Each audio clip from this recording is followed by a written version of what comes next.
क्या आप जानते हैं कि भारत के किस शहर को संस्कार धानी के नाम से जाना जाता है? आज हम बात कर रहे हैं भारत के उस शहर की जहां पर दुनिया भर में प्रसिद्ध स्नूकर खेल की खोज की गई। ये एक बेहद ही खूबसूरत शहर है जो अपने व्हाइट मार्बल के लिए देश विदेश में विख्यात है। साथ ही ये शहर अपने संस्कारों और मेहमान नवाजी के लिए भी जाना जाता है। इस शहर में आने से पहले आपका मूड चाहे कैसा भी हो, लेकिन इस बात की गारंटी है कि यहाँ से जाते वक्त आपका मूड एकदम रिफ्रेश हो जाएगा। दोस्तों, हम बात कर रहे हैं भारत के सबसे अनोखे राज्य मध्य प्रदेश की एक खूबसूरत शहर जबलपुर की। तो देर किस बात की, अपना सीट बेल्ट बांध लीजिए अच्छे से और निकलते हैं जबलपुर की एक शानदार सफर पर। सबसे पहले बता दें कि वर्तमान समय में जबलपुर की कुल जनसंख्या 15 लाख के आसपास है। ये मध्य प्रदेश का तीसरा सबसे ज्यादा आबादी वाला शहर भी है। धर्म के लिहाज से यहाँ पर हिंदुओं की आबादी सबसे ज्यादा है। यहाँ लगभग 87% लोग हिंदू धर्म को मानते हैं, तो वहीं 8% लोग इस्लाम धर्म को मानते हैं। 1% से ज्यादा लोग जैन धर्म को मानने वाले भी जबलपुर में रहते हैं। इसके अलावा बौद्ध, ईसाई और सिख समुदाय के लोग भी जबलपुर में देखने को मिल जाएंगे और इन्हीं विविधताओं के कारण ही इसे संस्कार धानी का नाम दिया गया है। दोस्तों, हंसी मजाक करना जबलपुर के लोगों का स्वभाव होता है और उसमें भी खास बात यह है कि यहाँ के लोग कभी ऐसा मजाक नहीं करेंगे जो किसी को बुरा लग सके। जबलपुर शहर का इतिहास काफी पुराना है, जिसकी तुलना काशी और मगध साम्राज्य से भी की जाती है। यहाँ अनेकों ऐसी जगह है जहाँ आप घूमने के लिए जा सकते हैं। इसे इंदौर और भोपाल के बाद ये मध्य प्रदेश का तीसरा सबसे प्रमुख शहर माना गया है। जबलपुर पर कालचूरी, गुप्त, हर्ष, सुगंस, भील, गौंड, मराठा और कालाचूरी जैसे अनेकों साम्राज्य शासन कर चुके हैं। जबलपुर को मध्य प्रदेश की कल्चरल कैपिटल और न्यायिक राजधानी भी कहा जाता है, क्योंकि मध्य प्रदेश का उच्च न्यायालय इसी शहर में स्थित है। जबलपुर शहर नर्मदा नदी के तट पर बसा हुआ है और प्राचीन समय से लेकर आज तक नर्मदा नदी को एक पवित्र नदी के तौर पर पहचाना जाता है। मध्य प्रदेश के लोग नर्मदा नदी को माँ नर्मदा कहकर बुलाते हैं। कहा जाता है कि जबलपुर शहर को जबाली नाम के एक ऋषि ने बसाया था। ऋषि जबाली ने यहाँ आकर तपस्या करनी शुरू की थी और उन्हें ये जगह इतनी पसंद आई कि उन्होंने यहाँ एक नगर बसाने का फैसला किया। इसके बाद इस जगह का नाम ऋषि जबाली के नाम पर ही जबालीपुरम रख दिया गया। इसके अलावा समय समय पर इसे त्रिपुरा तीर्थ और जबलगढ़ जैसे कई नामों से पहचान मिली। जबल का अर्थ होता है रॉक और पुर का मतलब होता है नगर, यानी पत्थरों का शहर जबलपुर को कहा जाता है, क्योंकि यहाँ पर आसपास मार्बल्स की ढेरों चट्टानें मौजूद है। जबलपुर का लिटरेसी रेट 83% तक पहुंच गया है,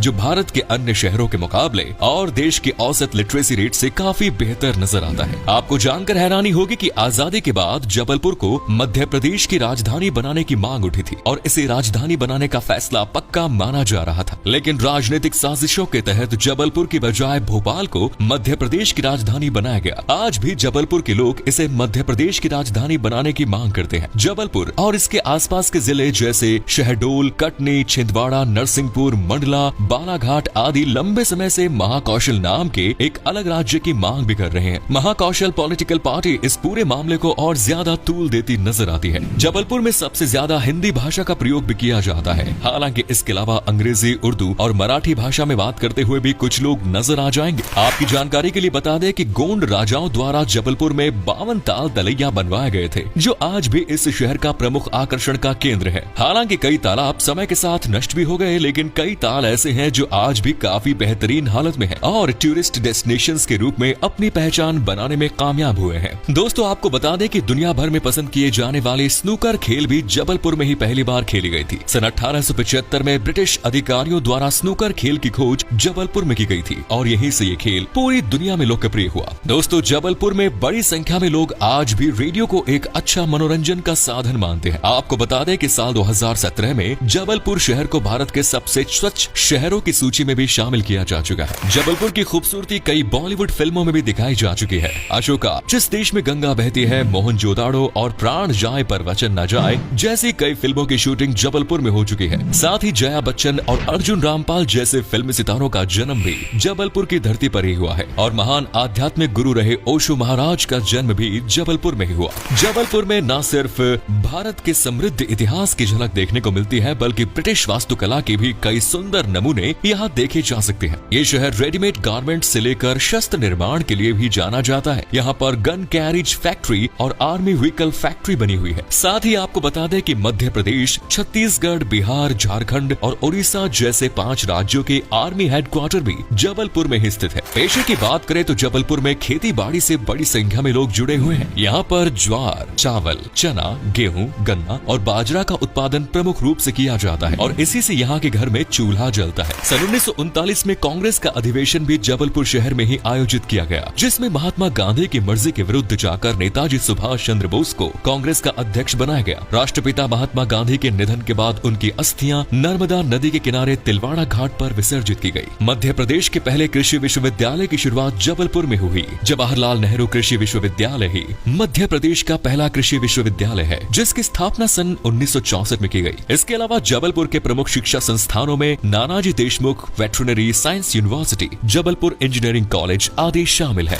जबलपुर शहर अपने लजीज खाने और संस्कृति के लिए भी मशहूर है। अगर आप जबलपुर जाएं तो यहाँ की फेमस खोए की जलेबी टेस्ट करना बिल्कुल मत भूलिएगा। यकीनन ऐसी जलेबी आपको हिंदुस्तान के और किसी कोने में खाने को नहीं मिलेगी। इसके अलावा कोपरा पाक, पिलाक, साबूदाना खिचड़ी, समोसा, रबड़ी, मालपुआ और पोहा भी जबलपुर की स्पेशलिटी मानी जाती है। दोस्तों, जबलपुर के सभी त्योहारों में यहाँ की संस्कृति और लोक नृत्यों की झलक आपको देखने को मिलेगी। मटकी, फूलपति और गिरी डांड यहाँ के प्रमुख लोक नृत्य हैं। यहाँ एक जातीय समूह है जो इन डांस फॉर्म्स का अभ्यास करते हैं। इन समूहों को कंजर और बंजारा भी कहा जाता है। अगर आपको शॉपिंग करना पसंद है तो इस मामले में भी जबलपुर आपको तहे दिल से स्वागत करेगा और कभी निराश होने का कोई मौका नहीं देगा। जूट से बने प्रोडक्ट्स, हैंडक्राफ्ट्स, चंदेरी और महेश्वरी सारी जैसी चीजें आप जबलपुर से खरीद सकते हैं। शॉपिंग के लिए आप सदर बाजार, कमानिया गेट और गोरखपुर मार्केट विजिट कर सकते हैं। इन सब के अलावा जबलपुर में घूमने के लिए आपके पास ढेरों ऑप्शन है। चलिए अब आपको यहाँ के प्रसिद्ध टूरिस्ट डेस्टिनेशंस के बारे में बता देते हैं, जिन्हें देखने के बाद यकीनन जबलपुर घूमने की आपकी चाहत और ज्यादा बढ़ जाएगी। भेड़ घाट में बनी मार्बल रॉक इस शहर की सबसे प्रसिद्ध जगह है। यहाँ चारों तरफ आपको संगमरमर की चट्टानें नजर आएंगी। नौका विहार के जरिए आप इन चट्टानों को करीब से देख सकते हैं और यहाँ पर नाव चलाने वाले नाविकों का भी एक अलग ही अंदाज होता है। पूरे सफर के दौरान वे मजेदार चुटकुले और शायरी बोलकर आपका मनोरंजन करते रहेंगे, जिसे सुनकर सैलानियों को काफी आनंद आता है। मदन महल का किला भी जबलपुर में काफी लोकप्रिय है। इसे सैकड़ों साल पहले राजा मदन द्वारा बनवाया गया था। कहा जाता है कि यहाँ पर आज भी सोने की ईंटें छिपी हुई हैं, जिसे ढूंढने के लिए लोग आते हैं। लेकिन अब इस जगह को पुरातत्व विभाग ने अपने अंडर ले लिया है। इस किले को रानी दुर्गावती का किला भी कहा जाता है। साथ ही इस किले के बारे में ये भी कहा जाता है कि यहाँ पर राजा की आत्मा आज भी भटकती है और इसे जबलपुर की सबसे भूतिया जगहों में से एक माना जाता है। इसके अलावा भी जबलपुर में कई हॉन्टेड प्लेसेस हैं। लोग रात के समय अकेले इन जगहों पर गुजरने से आज भी डरते हैं, क्योंकि इन सभी जगहों पर भूत और चुड़ैल देखने के दावे किए जा चुके हैं। धुआंधार फॉल्स भी जबलपुर में देखने लायक जगह है। काफी ऊंचाई से नर्मदा नदी का पानी झरने के रूप में नीचे गिरता है और इसका बहाव भी काफी तेज होता है। यहाँ पर बोटिंग और केबल कार की सवारी का मजा आप ले सकते हैं। 64 योगिनी मंदिर की भी काफी मान्यताएं हैं। ये मंदिर अपनी तंत्र मंत्र की विद्याओं के कारण भी प्रसिद्ध है। भगवान शिव और माँ पार्वती को समर्पित इस मंदिर के बारे में कहा जाता है कि जो कोई सच्चे मन से मुराद मांगता है उसकी मुराद जरूर पूरी होती है। साथ ही दुमना नेचर रिजर्व में आप कई तरह के जंगली जानवर देख सकते हैं। इस नेचर रिजर्व की सैर आप साइकिल के जरिए या टॉय ट्रेन के जरिए कर सकते हैं। जबलपुर की कचनार सिटी में 72 फीट ऊंची भगवान शिव की प्रतिमा भी काफी सुंदर है। पिसनहरी का मदिया और हनुमान ताल बड़ा जैन मंदिर जैन धर्म के अनुयायियों के बीच प्रमुख आस्था का केंद्र है।